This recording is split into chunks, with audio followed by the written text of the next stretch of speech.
देखिए दोस्तों, ये जो है टेक्निकल इशू के कारण वो क्लास जो है ऑफ हो गई थी, जिस कारण से हम लोग आगे देखते हैं। तो कहता है एक तालाब में, जैसे इस फिगर में दिखाया गया है, जीव जो है अपने आप में जो है परस्पर प्रतिक्रिया करती रहती है हमेशा।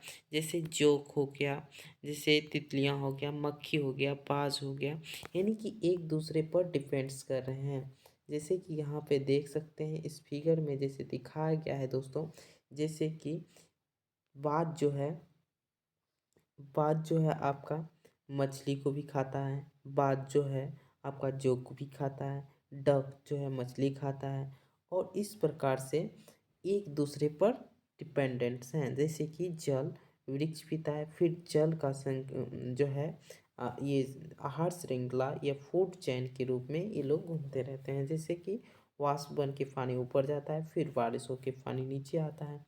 इस प्रकार से हम लोग बात कर सकते हैं। चलिए आगे देखते हैं दोस्तों। इस प्रकार से एक तालाब में मछली का पर्यावरणीकरण कहता है। एक तालाब में अभी तक आप समझे होंगे कि पर्यावरण स्थैतिक नहीं है, जबकि जैविक है। क्या है? पर्यावरण जो है स्थैतिक नहीं बल्कि जैविक हैं, और अजैविक प्रकार के प्रवाह एवं नियंत्रण परिवर्तनशील रहते हैं। जीव पर्यावरण में हुए परिवर्तन की एक सीमा तक ही सहन कर पाते हैं। अतः जो उनके जो सहनशील विस्तार हैं, रेंज ऑफ रिलेशंस कहलाता है। क्या कहलाता है? रेंज ऑफ रिलेटेशंस, यानी सहनशीलता का विस्तार, वो अपने आप में कितना विस्तार कर सकते हैं। दोस्तों आगे हम लोग चलेंगे, इससे पहले चलिए देखते हैं। कहते हैं पर्यावरण की चर्चा, यानी कि पर्यावरण की अवधारणा चर्चा के पश्चात हम पर्यावरण के घटक के प्रकार के बारे में चर्चा करेंगे। जैसे कि व्यापक रूप से पर्यावरण जैविक और अजैविक निर्जीव सजीव घटक होते हैं। पर्यावरण में दो ही चीज होते हैं, जैविक यानी कि, और जैविक यानी हो गया आपका सजीव, और अजैविक यानी हो गया आपका निर्जीव। ये आपसे पूछ भी सकते हैं। पर्यावरण में प्राकृतिक रूप से जो है आपका दो घटक होते हैं, जैविक घटक और अजैविक घटक। इस पे हम चर्चा करेंगे। जैसे कि प्रकाश। प्रकाश ये क्या है दोस्तों? प्रकाश जो है आपका एक एक क्या है? प्रकाश जो है आपका जैविक घटक है। वर्षापन जो है आपका अजैविक घटक है। यानी कि ये जितने भी वर्ड्स हैं अजैविक घटक के अंतर्गत आते हैं। आर्द्र और जल ये क्या है? अजैविक घटक है। तापमान क्या है? अजैविक घटक है। वायुमंडलीय गैस क्या है? अजैविक घटक है। ऋतु परिवर्तन ये सब क्या है? अजैविक घटक है। स्थलीकृत क्या है? अजैविक घटक है। लेकिन यही अगर हम बात करेंगे, जैसे कि पादप, यानी पादप जैसे कि एक कोश के जीव हो गया, दो कोश के जीव हैं, ये क्या है? जैविक, यानी कि सजीव, जैसे मनुष्य हो गया, परजीवी एवं सूक्ष्म जीव, यानी एक कोश के दो कोश के इसमें आता है, समेत सभी जंतु अपघटक, यानी कि जितने भी अपघटन यानी अपने आप को पाचन तंत्र के रूप में प्रयोग करते हैं, तो उस प्रकार की जो है क्या है दोस्तों? जैविक घटक के अंतर्गत आते हैं। चलिए भौतिक जैविक घटक में उत्तरजीविका एवं पारिस्थितिक पर विचार करते हैं। इस प्रकार से इस प्रकार से हम लोग चर्चा करेंगे दोस्तों। तो ठीक है। कहता है भौतिक भौतिक घटक जैविक पदार्थ के, देखिए जैविक उत्तरजीविका के लिए परिस्थिति करते हैं, जो बदलते पर्यावरण के रख रखाव का ध्यान करते हैं। पर्यावरण घटक के जीव संबंध का ऊर्जा प्रबंध प्रबंध, पदार्थ का चक्रण के पथ क्या कहलाते हैं दोस्तों? इस प्रकार के हम लोग देख सकते हैं। ध्यान रखते हुए पर्यावरण घटकों को जैविक संबंध एवं अजैविक संबंध का अनिवार्य है। जैसे कि कार्बन डाइऑक्साइड, उसके बाद वायुमंडल, ऊर्जा, सूर्य का प्रकाश अपने भोजन बनाते हैं। जैसे पेड़ पौधे कार्बन डाइऑक्साइड तथा वायुमंडल में प्रकाश, सूर्य की कृपा की मदद से अपना भोजन बनाते हैं। जंतु पादप अन्य जंतु अपने भोजन के लिए थल और सागरों द्वारा भोजन प्राप्त करते हैं। भूपट यानी खनिज और ईंधन प्राप्त करते हैं। हम इनके बारे में और अधिक पाठ्यक्रम करेंगे। आगे देखते हैं दोस्तों, कि पर्यावरण के प्रकार, यानी पर्यावरण कई प्रकार के होते हैं। जैसे कि पर्यावरण परिभाषा के लिए स्मरण कीजिए कि प्राकृतिक तालाब में रहने वाली एक मछली पर विचार कीजिए। यानी कि एक मछली जो तालाब में रहती है, अगर हम उस पर बात करेंगे तो उसके बारे में हमें क्या मिलती है। तो चलिए, क्या मिलता है, इसका बाह्य पर्यावरण तालाब जल होगा। यानी कि ये जो तालाब में मछली रहती है, यानी कि वो जो है, आपको समझाने के लिए बना रहे हैं। ये जैसे मछली रहती है, ये जो अपने आप को समझेगी, ये सोचेगी बाह्य पर्यावरण तालाब के जल होगा, जिसमें रहती हुई जल को पोषण, ऑक्सीजन तथा अन्य जीव होंगे, जिनकी जिनकी मछली जीवन निर्वाह करते होंगे। यानी कि एक तालाब में, यानी कि उसके लिए ऑक्सीजन होगा, कुछ कार्बन डाइऑक्साइड होगा। यानी कि इसके संगठन, यानी इनके जीवन के लिए, जीवित रहने के लिए इसको इसमें इसमें जलीय पौधे भी होंगे। जलीय वातावरण के अनुसार हर प्रकार के इसमें विशिष्ट सुविधा होंगी। इस प्रकार से आवश्यक होती है। बाह्य पर्यावरण के विपरीत मछली की शरीर की गुहा एक अंतरीय पर्यावरण प्रदान करती है, जो बाह्य पर्यावरण को काफ़ी अलग बनाती है। चलिए, शरीर की सतह मछली की आंतरिक बाह्य पर्यावरण के बीच विनिमय अवरोध करती है। उसकी जो है आंतरिक बाह्य पर्यावरण विनिमय अवरोध करती है, कार्य करती है। आंतरिक पर्यावरण बाह्य पर्यावरण की तुलना में अपेक्षाकृत स्थिर होती है। यद्यपि रोग, क्षति और पर्यावरण तनाव अपने अवस्थित कर सकते हैं, लेकिन जब व्यवस्था के कारण दूर कर दिया जाता है तो आंतरिक पर्यावरण स्थिति मूल को वापस ले जाता है। वह तालाब जिसमें मछली रहती है, उसका पर्यावरण तालाब के अजैविक कारक जैसे तापमान, गहराई, पोषण, घुली हुई जैसे गैसें, मछली इत्यादि के बारे में हम लोग चर्चा करेंगे दोस्तों। चलिए आगे देखते हैं। कहता है, वह तालाब जिसमें मछली रहती है, उसका प्राकृतिक पर्यावरण तालाब के अजैविक कारक जैसे प्रकाश, तापमान, गहराई, पोषण से घुली हुई गैस से मछली जीवन निर्वाह करने के लिए रासायनिक एवं भौतिक प्रकार के प्रदान करती हैं। यानी कि जो तालाब में भौतिक एवं रासायनिक पर्यावरण की संकुचन व्यवस्था होगी। इस प्रकार से जीव, कीटाणु और कृमि, इस प्रकार के वो लोग जीवित हो सकते हैं। मेडपाट एवं जलीय वनस्पति मछली के लिए भोजन हो सकती है। थल भूमि ऐसे प्राकृतिक पर्यावरण का उदाहरण है। वन, घास मैदान एवं जो है सावाना और मरुस्थल सम्मिलित हैं। हम अभी तक हमने सिर्फ प्राकृतिक पर्यावरण की चर्चा की है, लेकिन कुछ ऐसे भी घटक हैं जो मनुष्य द्वारा निर्मित किए गए, जैसे खेत, शहर, औद्योगिक स्थल हैं। मनुष्य द्वारा कृत्रिम रूप से आयोजित हस्त कौशल द्वारा बनाए गए स्थान उदाहरण के लिए एक शहर पर विचार करता है। पर्यावरण शहर का पर्यावरण पूर्णतः मनुष्य द्वारा निर्मित है। सबसे प्रमुख घटक जल की सरिता सीधे से हैं। इस प्रकार से हम लोग बात करेंगे दोस्तों। उसके बाद कहता है, जल सरिता से सीधे नहीं लिया जाता है, बल्कि उसे निष्पन्द शोधन कर फिर पीने तथा नगर पालिका कार्य के लिए उपयोग लिया जाता है। उपजे अपशिष्ट और कचरे स्थानीय रूप से निर्धारित नहीं किया जाता है, बल्कि सुदूर स्थानों पर शहर और उपचार के लिए निक्षेपण यानी डंपिंग के लिए ले लिए जाता है। और शहरों में आमजन को भोजन अक्सर ग्रामीण क्षेत्रों से आता है। शहरों में जो भोजन आता है अक्सर कहाँ से आता है दोस्तों, तो ग्रामीण क्षेत्रों से आता है, क्योंकि कृषि वो कहाँ पे होता है, यानी कि गाँवों में होता है। इस प्रकार से मनुष्य द्वारा बनाया गया पर्यावरण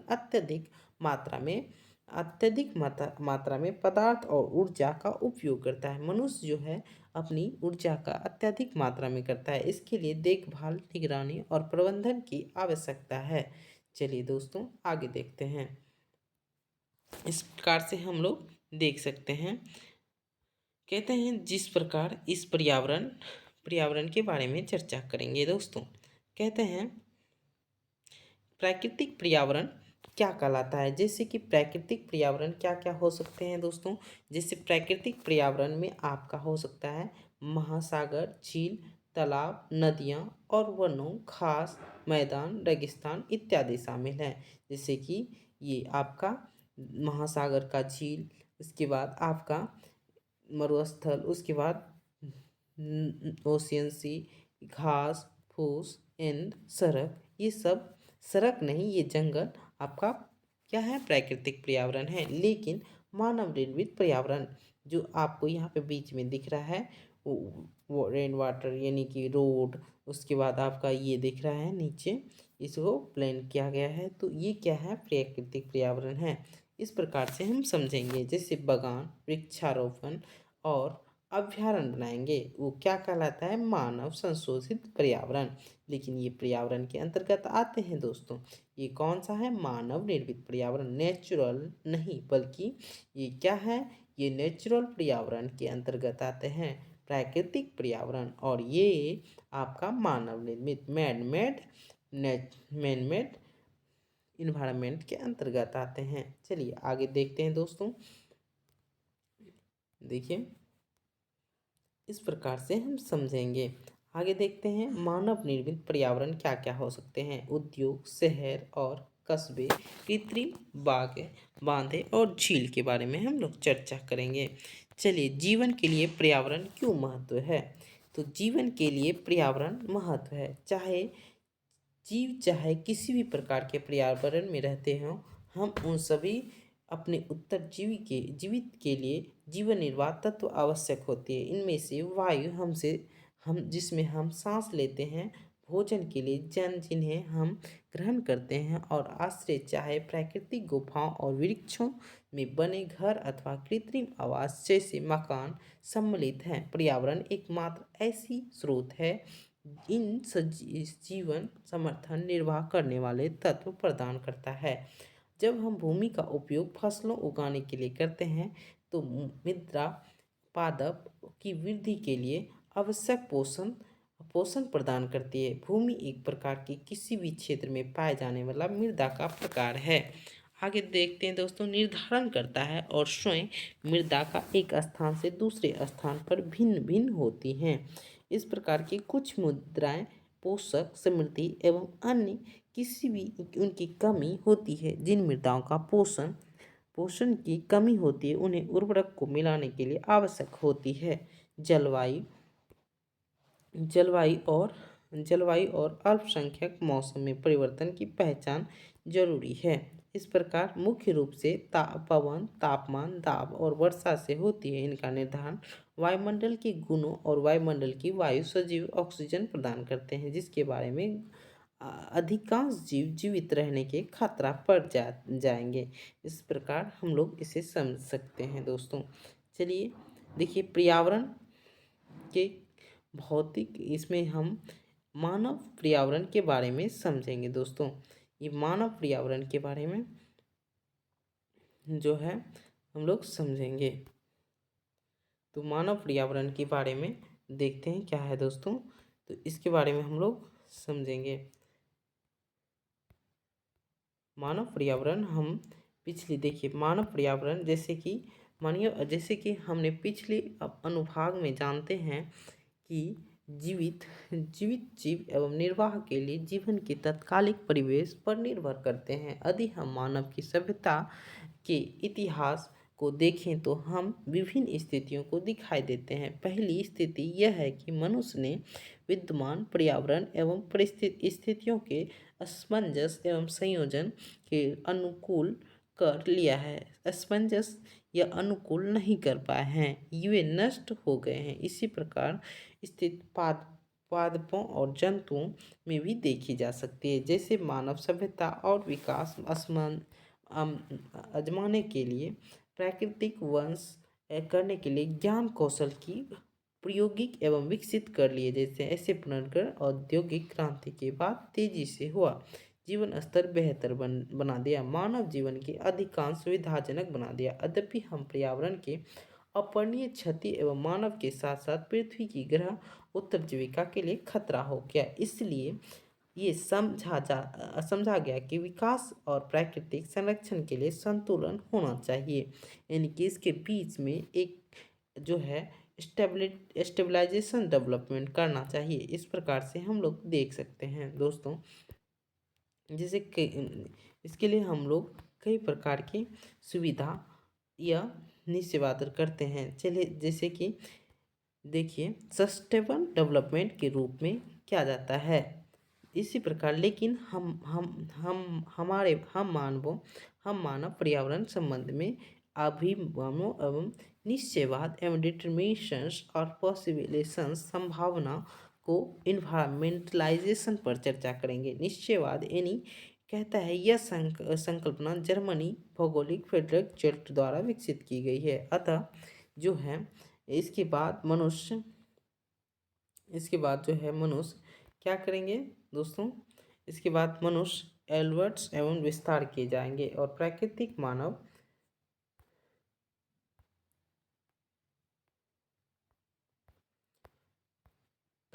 मानव के बारे में हम लोग चर्चा करेंगे।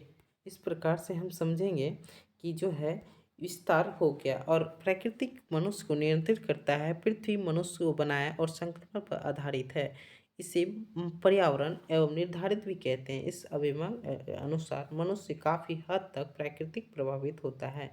वास्तव में निश्चितवाद बताता है कि मनुष्य प्राकृतिक पर्यावरण के अधीन, क्योंकि मनुष्य जीवन में सभी आयाम जैसे शारीरिक और स्वास्थ्य, सामाजिक एवं राजनीतिक, नैतिक और श्रेणीबंधी भौतिक पर्यावरण पर न बल्कि सिर्फ निर्भर करते हैं, बल्कि प्रभावी रूप से इसके द्वारा नियंत्रित होता है। आगे देखते हैं दोस्तों, संभावनावाद क्या है। अब यह फ्रांसीसी इतिहासकार ड्यूनियस एवं फेवर द्वारा दिया गया था। मानव पर्यावरण जो है संबंधी एवं अध्ययन के संभावनावाद एवं अभिगम एवं पर्यावरण के निश्चयवाद की आलोचना का प्रशाखा है। ऐसे मानव पर्यावरण संबंध का विकास वैज्ञानिक एवं प्रौद्योगिक उन्नति से प्रभावित है। संभावनावाद बताता है कि भौतिक पर्यावरण निष्क्रिय होता है और मनुष्य सक्रिय कार्मक है, जो पर्यावरण की संभावनाओं के व्यापक विस्तार के बीच चयन करने में के लिए स्वतंत्र है। इसके अनुसार मानव कार्यकलाप एवं पैटर्न प्राकृतिक ढांचों में प्रचलन कर रहे मनुष्य का पहला गतिशील परिणाम है। यद्यपि संभावनावाद द्वारा इस पर सहमति हो गई थी। मनुष्य एवं प्रकृति में पूर्णतः वंश के कर लेने की क्षमता नहीं है, न ही सदैव इस प्रकार विजय पा सकते हैं। इसके लिए फलस्वरूप एवं भौगोलिक विधों में प्राकृतिक रूप से सहयोग अथवा मनुष्य के पर्यावरण के बीच जो है परस्पर भरोसा दिलाया। पर्यावरण एवं पारिस्थितिक अभिगम कहता है यह अभिगम पारिस्थितिक इकोलॉजी एवं मौलिक सिद्धांत पर आधारित है, जो एक तरफ के जीव एवं भौतिक पर्यावरण के बीच, दूसरी तरफ पारिस्थितिक तंत्र के जीवों के लिए हम समझेंगे। आगे देखते हैं दोस्तों, इस प्रकार से हम कह सकते हैं,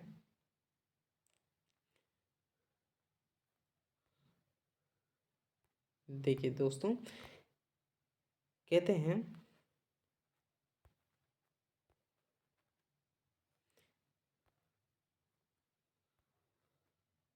मध्य परस्पर क्रियाओं के अध्ययन में अभिगम मनुष्य प्राकृतिक पर्यावरण के विभिन्न रूपों से चर्चा करेंगे। जैसे कि हमें ज्ञात है कि विभिन्न भाग में वर्णित इस प्रकार से वर्णित किया गया है। मनुष्य की कौशल बुद्धिमान होने के कारण प्राकृतिक पर्यावरण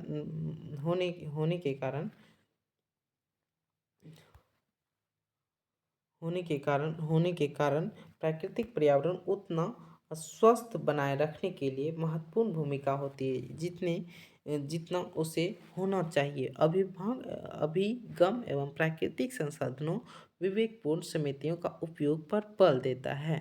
इस प्रकार से सिद्धांतों का ध्यान रखते हुए उचित पर्यावरण प्रबंध एवं नीतियों का क्या करना चाहिए, कार्यनीतियों का महत्व देना चाहिए, जिससे कि पहले ही छीन हो रहे प्राकृतिक संसाधनों एवं पूर्णतः हो जाए, प्राकृतिक स्वस्थ एवं उत्पादक बने रहे, पारिस्थितिक एवं अच्छी। कहता है, देखिए क्वेश्चन नंबर कुछ ऐसे दिए गए हैं और इसमें से कुछ आपका इसमें से ही क्वेश्चन आएंगे। देखिए निश्चयवाद अभियान क्या होता है? निश्चयवाद अभिगम अथवा अवधारणा को निर्धारित है। निश्चयवाद यानी कि निश्चयवाद अभिगम अथवा देश की अवधारणा को आधारित है, यानी कि ये पर्यावरण पर आधारित है।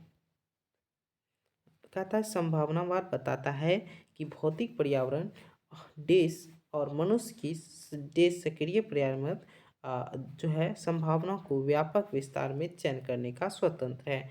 जैसे संभावनावाद बताता है कि भौतिक पर्यावरण जो कि मानव निर्मित मेन मेड नेचुरल पर्यावरण है, वो मनुष्य जो है ये नेचुरल पर्यावरण यानी प्राकृतिक पर्यावरण और ये पर्यावरण को संभावना व्यापक में विस्तार करेंगे, ये चयन स्वतंत्र करते हैं।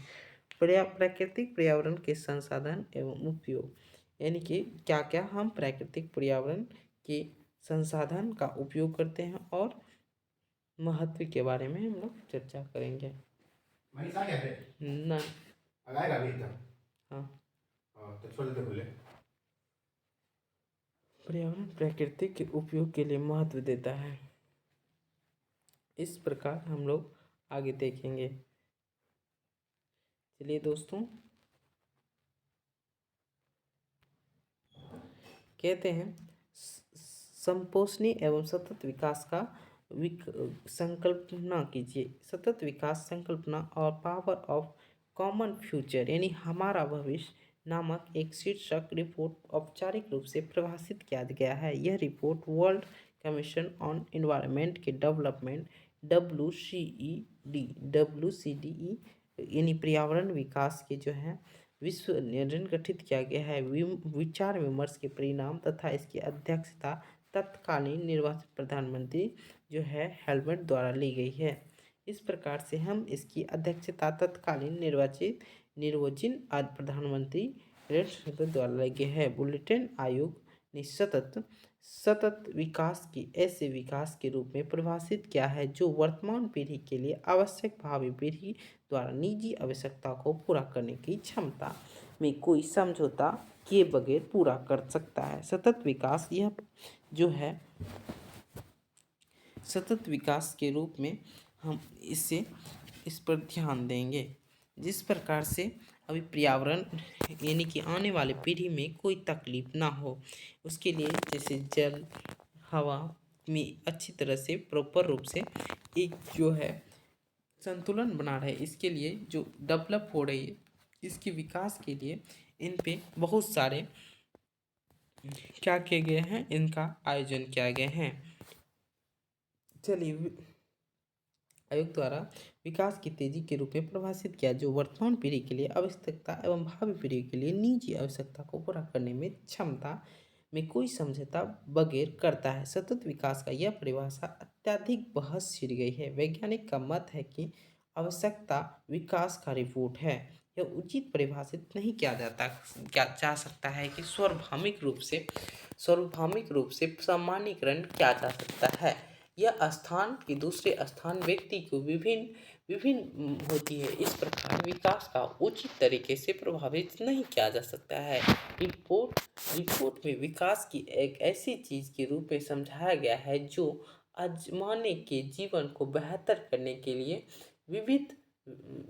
बेहतर बनाने के लिए जो है इसलिए व्याख्या किया गया है। इस प्रकार से जिसमें अधीन हो गया है, इस प्रकार से हम अधीन हो गया है यथार्थ परिभाषा जो स्पष्ट रूप से बताया गया है। इस पे हम लोग चर्चा करेंगे। आगे देखते हैं दोस्तों। कहता है विरोध सभा यानी ऐसी बात होती है जिसमें दो समानतः विरोधी शब्द एक साथ मिला दिया जाता है, जैसे करवाहट एवं भरी मिठाई सुंदर और सुंदर।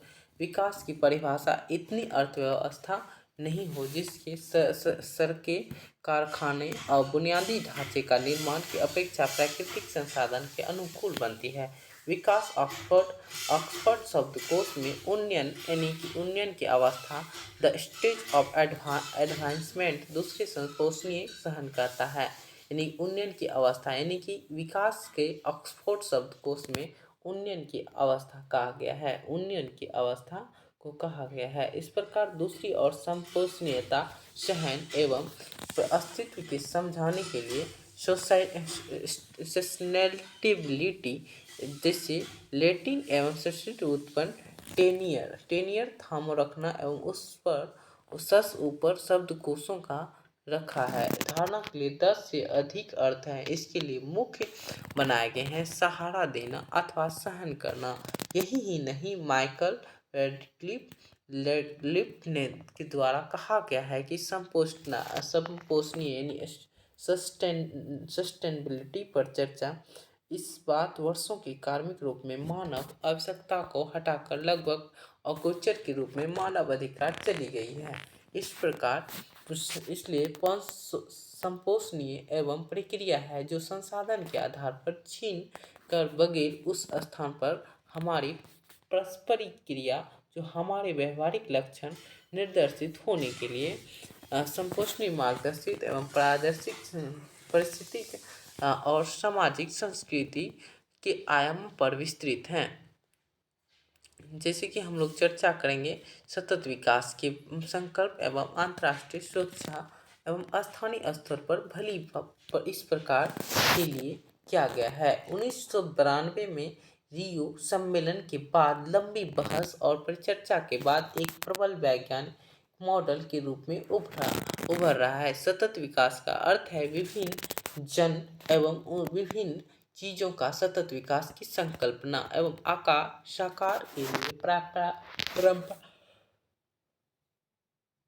पारंपरिक रूप से 3 प्रमुख विषयों को क्रियाओं के रूप में सरकार एवं अर्थशास्त्र के विभिन्न विषय पर मुख्य रूप से वृद्धि एवं क्षमता एवं संसाधनों के इष्टतम उपयोग से संबोधित करना, शक्तिकरण, सामाजिक एवं मेमोरी जैसे अवधारणा केंद्रित रखता है। इस प्रकार से पारिस्थितिक एवं वित्त प्राकृतिक जो है तंत्र संरक्षण के लिए सर्वाधिक एवं सुगोर रखता है। पर्यावरण की धारणा क्षमता भीतर रहने से प्रदूषण हो रही प्रभावी रूप में निष्पादन की बात करता है। आज विकास के कट्टरपंथी अभिधान इस रूप में बात विषय पर अपनाया गया है। चलिए आगे देख सकते हैं दोस्तों। प्राप्त होता है इन समूहों को समग्र तरीके से संबोधित किया जाता है, जैसे चित्र 3.1 में दिखाया गया। यहाँ पे देख सकते हैं किस प्रकार से इसे दर्शाया गया है दोस्तों। जैसे कि ये पर्यावरण के बारे में आपको बताया गया है। इसमें पर्यावरण हवा, जैसे हवा, जैव विविधता, ऊर्जा, धरती, जलवायु, जल, खनिज, ये क्या है? पर्यावरण है। अपशिष्ट जैसे संसाधन प्रबंधक संपत्ति। उसके बाद ईंधन, खर्च, तेल, लेखा, दायित्व एवं अधिनिक यानी कि आर्थिक हो गया, सामाजिक हो गया और एक पर्यावरण हो गया। ये तीनों को डेवलप करने के लिए, तीनों को एक साथ एकजुट करने के लिए आपका सतत विकास लाया गया है। जैसे ईंधन जो खर्च करते हैं, लेखन दायित्व होना चाहिए। उसके बाद उत्पादन प्रक्रिया में परिवहन, अति संचार यानी उपभोक्ता जागरूक विकास के लिए खाद्य सुरक्षा यानी कि इसके लिए कोई खाद्य सुरक्षा होनी चाहिए। अपशिष्ट के प्रबंध के लिए संपत्ति का अधिकार यानी उस पर कुछ संपत्ति का अधिकार होना चाहिए। इस प्रकार से हम देख सकते हैं कि किस तरह से होना चाहिए इसका व्याख्या। चलिए आगे देखते हैं इसकी जो है किस तरह से किया जाना चाहिए। ऐसा कहा जाता है कि सतत विकास जो है एक आदर्श समाज द्वारा जिससे सम्मिलित मिलते जुलते रूप में नहीं प्राप्त किया जा सकता है। फिर भी जैसा कि न्याय, समानता और स्वतंत्रता के लिए सतत विकास एक आदर्श रूप में प्रोत्साहित करना चाहिए और एक लक्ष्य प्राप्ति के लिए अभी मानवों को समाजों और प्रत्यनशील रहना चाहिए। उदाहरण के लिए ऐसी नीति का कार्य शिशु मृत्यु दर को कम कर दे, पर्यावरण नियोजन के लिए उपलब्ध को बढ़ा दे, वायु गुणवत्ता एवं बेहतर बना दे। उससे क्या कहते हैं दोस्तों, यानी कि अधिक प्रचुर मात्रा में शुद्ध जल प्रदान करे एवं प्राकृतिक परिस्थिति तंत्र को संरक्षण और सुरक्षा प्रदान, मृदा अपरदन कम करे और पर्यावरण के विशिष्ट रसायन एवं निमुक्त को कम करें, जो अभी सभी समाज के लिए सही दिशा में सतत विकास का भविष्य की ओर ले जाएं। इस प्रकार से हम बता सकते हैं कि क्या करना चाहिए। इसके लिए हमें एक सतत विकास पर काम किया गया। इस प्रकार इससे वंचित लक्ष्य प्राप्त करने के लिए समुदाय को रूपांतरित रूप में जोड़ करने के लिए पड़ेगा, यानी कि रूपांतरित करना पड़ेगा, जो बेहद बेहद अनिवार्य है। भावी समाज के लिए निम्नलिखित परिवर्तन पर सहमति बनी है, जैसे जनसंख्यिक परिवर्तन, यानी कि नियंत्रण वृद्धि जनसंख्या से ऐसी जनसंख्या की ओर स्थिरता हो, यानी कि वो एक धीरे धीरे स्थिरता आनी चाहिए। उसके बाद संसाधन परिवर्तन, ऐसी अर्थव्यवस्था की ओर पूरी तरह से वृद्धि एवं आवृत्ति न हो, जो बल्कि प्राकृतिक सृजनात्मक एवं अधिक भरोसा कर पारिस्थितिक तंत्र को पूंजी छीन होने से बचाएं, यानी कि जो प्राकृतिक संसाधन है वो पूंजी छीन हो जाए। प्रौद्योगिक एवं परिवर्तन प्रदूषण कहता है, प्रदूषण गहन एवं आर्थिक उत्पादन पर्यावरण हितैषी प्रक्रिया की ओर एक राजनीतिक सामाजिक सतत विकास करने के लिए प्राथमिक यानी जनसंख्या वृद्धि में मंदित करना, यानी सबसे पहले सतत विकास का क्या काम करना है। सतत विकास से आपका एक क्वेश्चन बन सकता है, यानी कि सतत विकास प्राप्त करने के लिए प्राथमिक क्षेत्र क्या क्या है। पहला, जनसंख्या वृद्धि को मंद करना, जो जनसंख्या अन्य प्राथमिक क्षेत्र वाले को संबोधित करने का अनिवार्य है। गरीबी असमानता, तीसरी दुनिया यानी कि अल्पसंख्यक विकास को देशों यानी श्रेणियों के खत्म करना, यानी कि गरीबी जो है, असमानता है, और यह तीसरी दुनिया जो है उसे खत्म करना है। स्वास्थ्य संरक्षण एवं दीर्घ जीवित एवं बढ़ाना, रोजगार का अवसर बढ़ाना आदि। यह प्रजाति विलुप्त होने से रोकना एवं भूमि निम्नीकरण अथवा मात्रा कम करने के लिए, जल प्रदूषण हटाने के लिए विभिन्न प्रकार के हमें निर्णय लेने के लिए बहुत ही जरूरी है। इस प्रकार से हम देख सकते हैं। तीसरा क्वेश्चन है, यानी कृषि का दुरुपयोगी बनाने, इसमें से मृदा अपरदन के काम हानिकारक जैसे कृषि प्रथाओं का उपयोग में कम करना सम्मिलित है, जैसे जैविक विविधता एवं हानि, भूमि नमीकरण प्रदूषण कम करने के लिए महत्वपूर्ण है, जैसे कि वनों एवं इस प्रकार से हम लोग सोच समझ सकते हैं, यानी कि वनों एवं पर्यावरण एवं संरक्षण के लिए बजरंग भूमि एवं पुनरारोपण, वन रोपण एवं यानी कि वनों का अन्य प्रयासों का संरक्षण, यानी बंजर भूमि को पुनरोपण करना और अन्य जीव संसाधन संरक्षा, ग्रीन हाउस गैस जैसे अथवा ओजोन परत क्षति नियंत्रण पर सम्मिलित होना, वायु प्रदूषण, भूमि निम्नीकरण एवं ऊर्जा को खनिज क्षय को कम करने के लिए महत्वपूर्ण है। इस प्रकार से हम देख सकते हैं दोस्तों। आगे देखते हैं, कहता है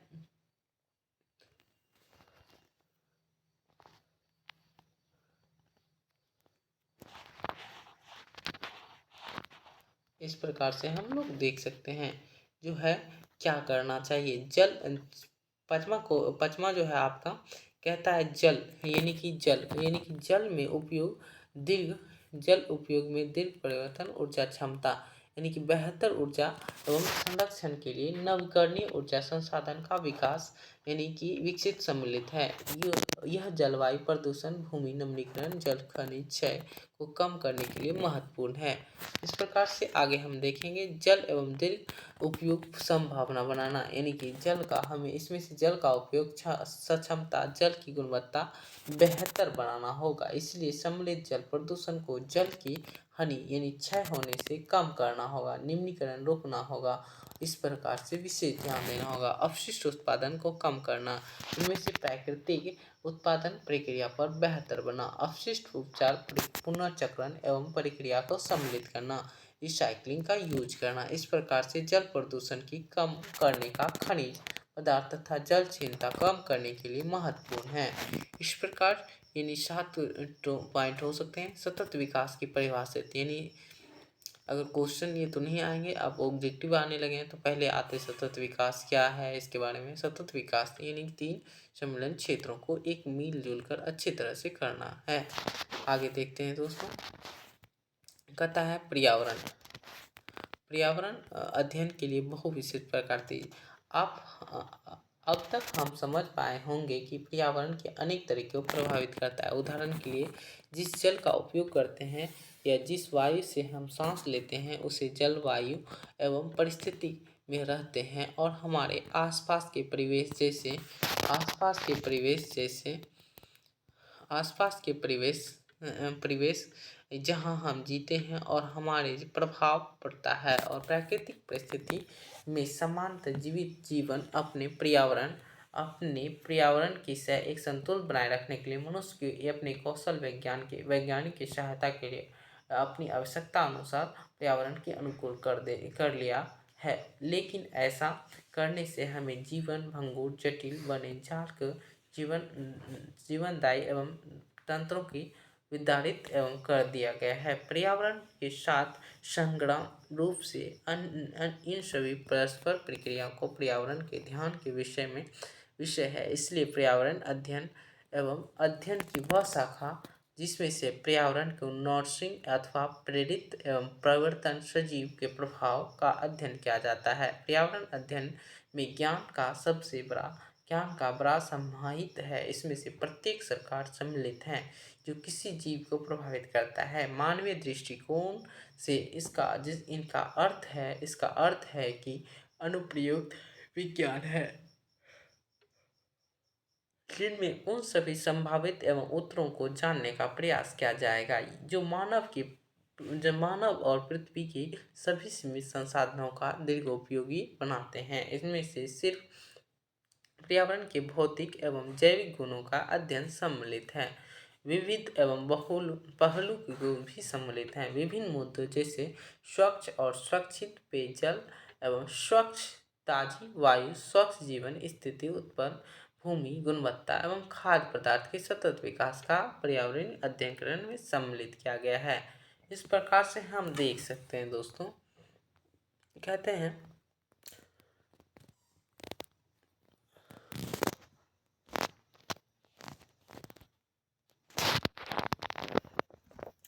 पर्यावरण और इनके अध्ययन विविध एवं हो सकता है। इस प्रकार से विकास की आवश्यकता, भावी मानवता एवं प्रदूषण, वन एवं विभिन्न प्रकार की जैव विविधता के हानि ठोस के बारे में हम समझ पाएंगे। आगे देखते हैं दोस्तों, ओजोन परत की क्षीणता एवं जैविक ईंधन हानि को मुद्दा के बारे में हम लोग चर्चा कर सकते हैं। इस प्रकार से इस पर हम लोग संयुक्त राष्ट्र सम्मेलन जो कि 1992 ईस्वी में रियो जेनरल में हुआ था, जो कि 2022 में है जोहान्सबर्ग के सतत विकास के विश्व सम्मेलन दुनिया भर के आम जन ध्यान अपने पर्यावरण की निम्नलिखित ऐसी स्थिति की ओर आकर्षित किया था। इनमें से संयुक्त राष्ट्र ने वर्ष 2015 में सतत विकास लक्ष्य जो है 17 सस्टेनेबिलिटी डेवलपमेंट गोल के अपनाकर पुनः परिभाषित किया है। इस सम्मेलन के निर्णय के लिए 2016 से 2023 के बीच सतत विकास का लक्ष्य हासिल करना है। चलिए आगे देखते हैं दोस्तों। अगस्त 2016 में 193 देश निम्नलिखित लक्ष्यों पर सहमत हैं। पूरे विश्व में गरीबी के रूप में समाप्ति है, भूखे की संपत्ति, खाद्य सुरक्षा, जीवन को बढ़ावा, सभी आयु के लोगों को स्वस्थ सुरक्षा एवं कहते हैं स्वस्थ जीवन का बढ़ावा, समावेशी एवं न्याय संगत गुणवत्ता उक्ति शिक्षा संयुक्त करना, साथ ही साथ सभी सीखने का अवसर देना, लैंगिक समानता का अधिकार, महिलाओं एवं लड़कियों को सतत करना, सभी सभी के लिए स्वच्छता एवं पानी की सतत उपलब्धता सुनिश्चित करना, सस्ती विश्वसनीय टिकाऊ और आधुनिक उपजाओं के लिए पहुंचना सुनिश्चित करना, सभी पर नियंत्रण समावेशी और सतत आर्थिक विकास के लिए पूर्ण उत्पादक रोजगार और बेहतर कार्य बढ़ावा देना, लचीले बुनियादी ढांचे समावेशी में सतत औद्योगिकरण का बढ़ावा, देश और बीच में भीतर समांतर से को कम करना, कहता है सुरक्षित एवं लचीले टिकाऊ शहर मानव बस्तियों का निर्माण करना। 12 नंबर है आपका अस्थायी खपत एवं उत्पादन पैटर्न पर सुनिश्चित करना, जलवायु परिवर्तन के प्रभाव से निपटाने के लिए तत्काल कार्रवाई करना। इस प्रकार से सतत विकास का एक निश्चित जो है सत्र जो है कंटेंट दिया गया है। जलवायु परिवर्तन निपटाने के लिए तत्काल कार्रवाई करना, कहता है अस्थायी सतत विकास के लिए महासागरों एवं समुद्रों की संसाधनों का संरक्षण करना उपयोग करना, सतत विकास की उपयोगिता बढ़ावा देने वाली असली एवं पारिस्थितिक प्रणाली सुरक्षित जंगल भूमि क्षरण जैविक एवं विविधता को बढ़ाते नुकसान को रोकने का प्रयास करता है। सतत विकास के लिए शांतिपूर्ण समावेशी एवं सम्मिति का बढ़ावा देना है, साथ ही स्तरों पर प्रभावी जवाबदेही बनाना ताकि सभी के लिए न्याय सुनिश्चित हो सके। सतत विकास जो है वैश्विक भागीदारी में सतत विकास वैश्विक भागीदारी में पुनर्जीवित अतिरिक्त कार्बन को साबित करता है। इस प्रकार से भारतीय जो है सतत विकास के बारे में चर्चा कर सकते हैं। चलिए आगे देखते हैं। कहता है भारत में जो है किस प्रकार की सतत विकास होती है। कहता है जैविक संपदा अपनाने के लिए इस प्रकार से हम लोग चर्चा करेंगे। देखिए इसमें जो है आपका कहता है 17 लाख जीवित जीवों में वैश्विक एवं वर्णित एवं इनका नामकरण किया गया है। अभी इन वर्णन नामकरण एवं इनके अन्य वर्णन नामकरण करना बाकी है। इनका यथास्थल एक्सिक्यूटेड एवं प्राकृतिक प्रवाह से बाहर एवं बहिस्थल इंस्टिट्यूटेड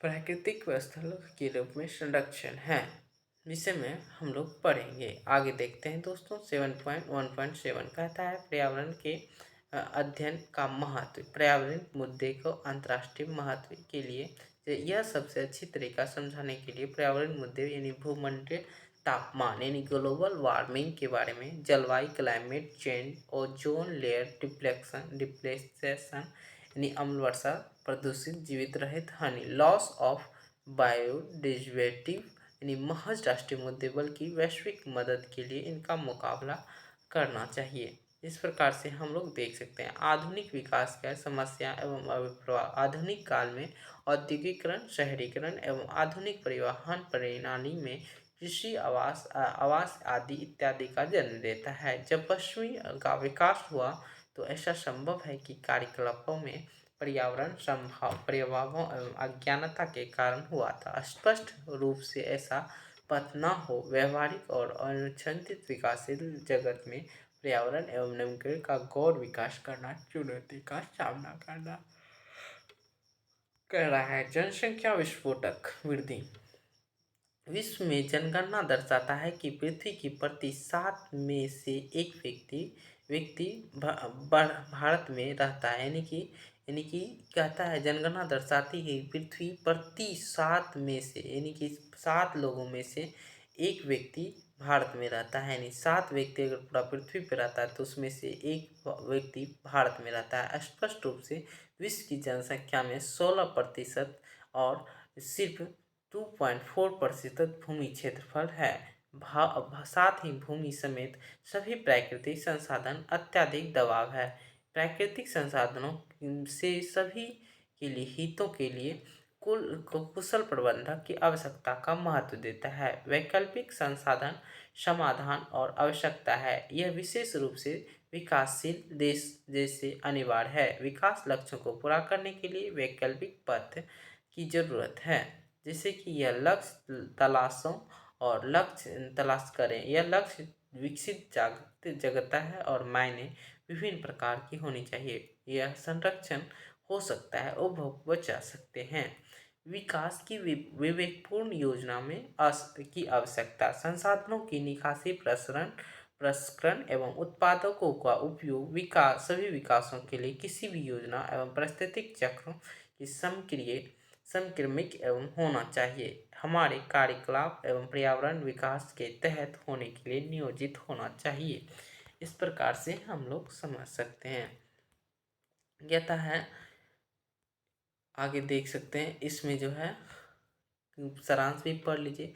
पर्यावरण पर्यावरण को उन सभी जीव, सजीव, निर्जीव, घटित अवयवों को कहता है घटनाओं को कुल योग के रूप में परिभाषित किया जा सकता है। जीवों से घिरी रहती है, उसे पर्यावरण कहते हैं। कहता है व्यापक रूप से पर्यावरण जो है जैविक यानी कि निर्जीव और अजैविक घटक सम्मिलित हैं। ये जो आपका क्वेश्चन था उसमें क्या होगा, जैविक और अजैविक रूप से घटित है। कहता है बुंटल आयोग के सतत विकास ऐसे विकास के रूप में प्रभावित किया जा सकता है जो वर्तमान पीढ़ी के लिए आवश्यक एवं भावी पीढ़ी के लिए निजी आवश्यकता को पूरी करने के लिए समझौता के बगैर पूरा करता है। यानी कि बुलेटिन आयोग सतत विकास एक ऐसा विकास के रूप में परिभाषित किया जा सकता है कि जो वर्तमान पीढ़ी है, आने वाली पीढ़ी के लिए कोई भी यानी कि कोई काम बिना किए और उनके लिए कुछ भावनात्मक पीढ़ी को आवश्यकता है। कहता है कोई समझौता बगैर कर सकता है। कहा जाता है कि सतत आदर्श एवं स्थिति कि जैसे समाज में प्राप्त करना सक्षम नहीं है, फिर भी जैसे मनुष्य समानता और स्वतंत्रता के साथ सतत विकास का आदर्श एक लक्ष्य जिसकी ओर सभी मानव समाज को बढ़ने की आवश्यकता के रूप में परिभाषित करना एवं महत्वपूर्ण है। चलिए आगे देखते हैं। संपोषणी का अर्थ है उस प्रक्रिया है जिससे अनंत काल और उस संसाधन के आधार पर छिन्नकृत एवं बगैर जारी रह सकता है, जिस पर हम सभी प्रकार के निर्धारित हैं। इसलिए व्यवहारिक एवं जो है व्यवहारिक एवं लक्षण जिसकी ओर प्राकृतिक जगत में परस्पर क्रियाओं के कार्य करना चाहिए। संपोषणी मार्गदर्शन एवं सिद्धांत पारिस्थितिक, सामाजिक एवं आर्थिक सांस्कृतिक आयाम का विस्तार एवं अस्पष्ट लगभग है। कहते हैं पर्यावरण अध्ययन हमें पर्यावरण के संरक्षण एवं